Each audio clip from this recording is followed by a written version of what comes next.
किसान हिंदुस्तान की रीढ़ है, किसान भारत का गुरूर है, किसान भारत का अन्नदाता है, किसान से देश का कल्याण है। तो फिर क्यों हो रहा है किसान पर घमासान? क्यों अन्नदाता का नहीं हो पा रहा कल्याण? किसान क्यों लाचार है और क्यों सरकार समाधान नहीं निकाल पा रही? देश के हर किसान का एक ही दर्द है, मेहनत भारी लेकिन आमदनी कम।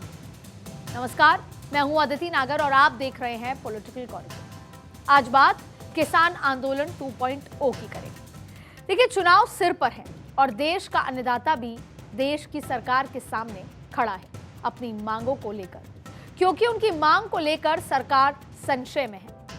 आपको डिटेल में बताएंगे, लेकिन उससे पहले कुछ सवाल हैं जिनका जवाब जानना बेहद जरूरी है। यह अन्नदाता का हट है या सियासी संकट है?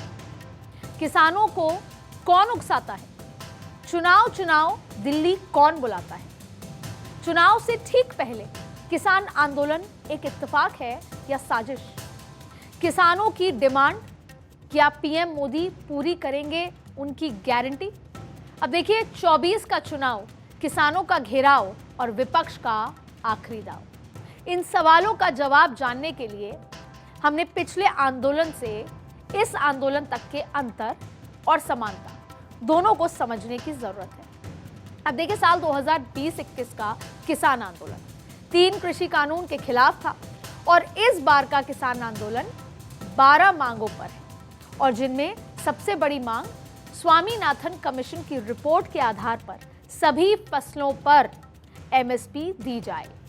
अब देखिए, पिछले आंदोलन का नेतृत्व संयुक्त किसान मोर्चा कर रहा था।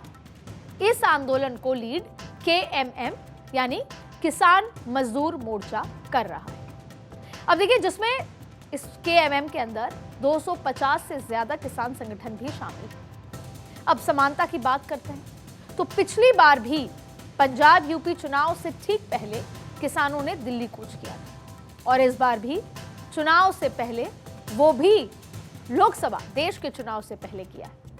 देश में अप्रैल या मई महीने में चुनाव संभावित है।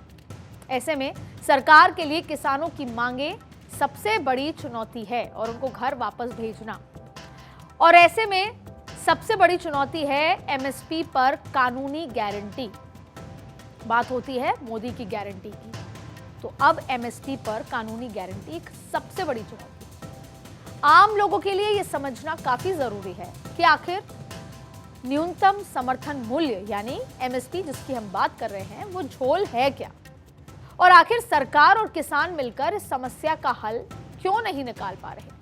क्या वाकई में किसान की मांग जायज है या फिर किसान का इस्तेमाल किसी राजनीति के लिए किया जा रहा है? अब तक एमएसपी कमेटी की 37 बैठकें हो चुकी हैं, लेकिन कोई सल्यूशन सामने नहीं आया और ना ही कमेटी की रिपोर्ट सामने आई।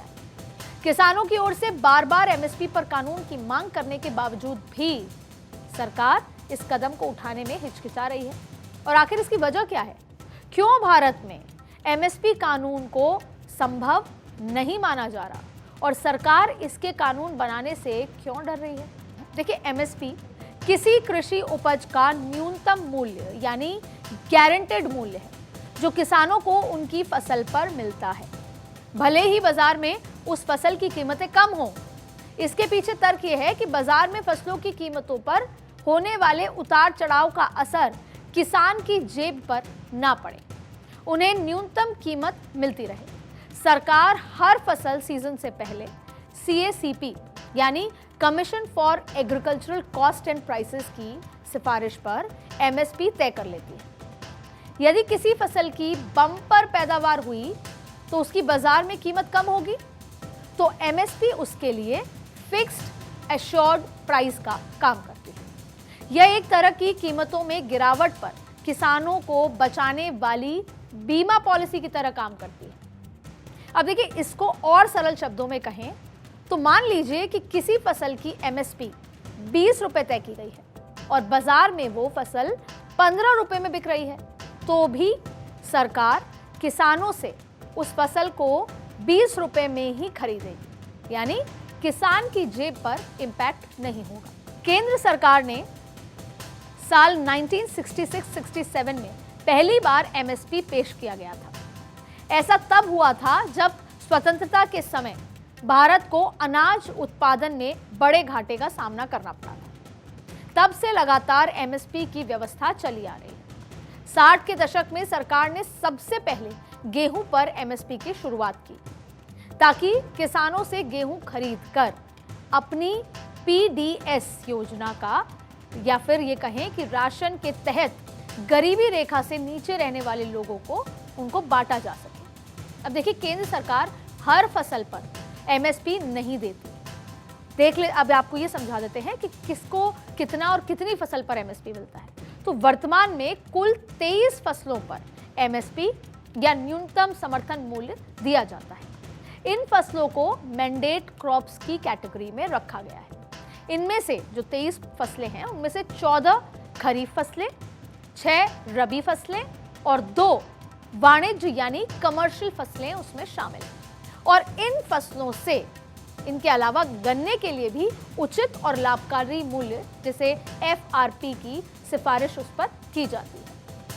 केंद्र सरकार भले ही एमएसपी तय करती हो, लेकिन देश को सभी किसानों को इसका लाभ नहीं मिल पाता, देश के सभी किसानों को।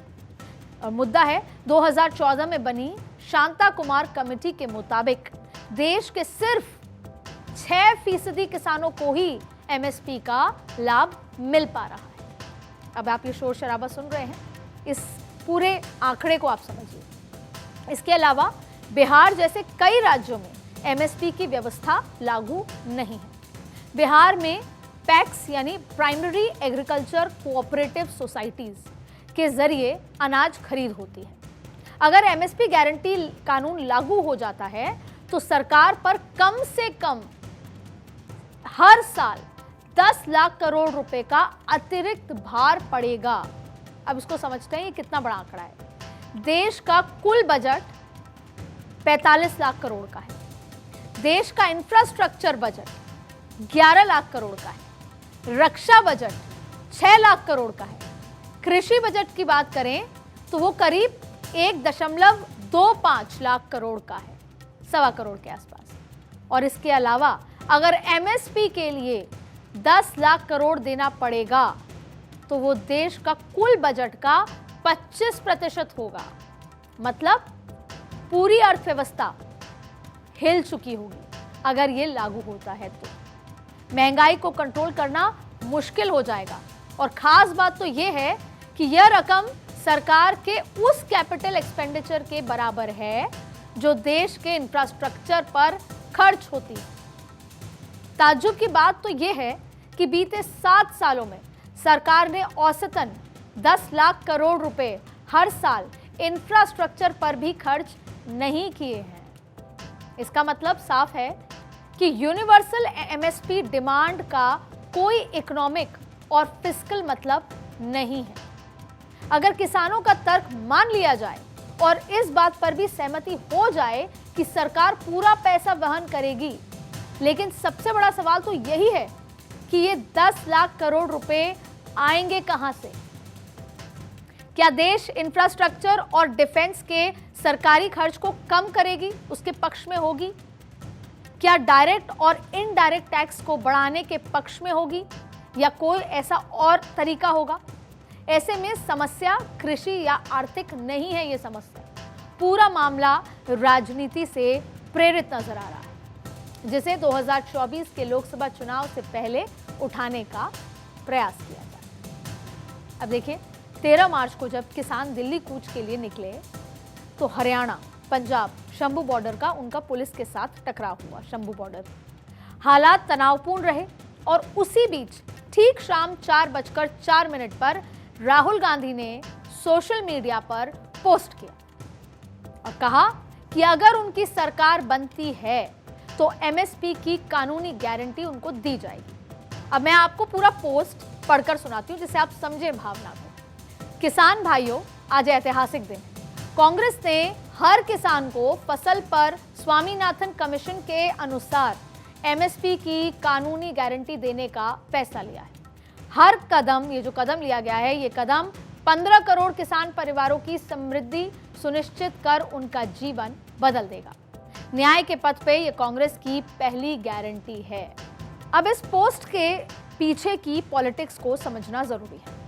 आखिर राहुल गांधी के पास ऐसा कौन सा फॉर्मूला है जिससे वो एमएसपी पर कानूनी गारंटी दे सकते हैं?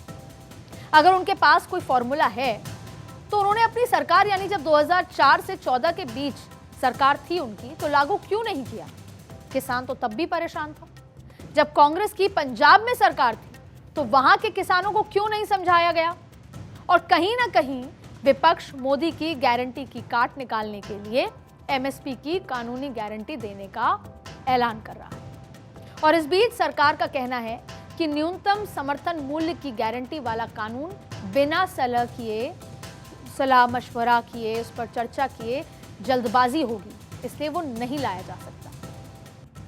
किसान एमएसपी पर स्वामीनाथन आयोग की सिफारिशों को लागू कराने की मांग कर रहा है।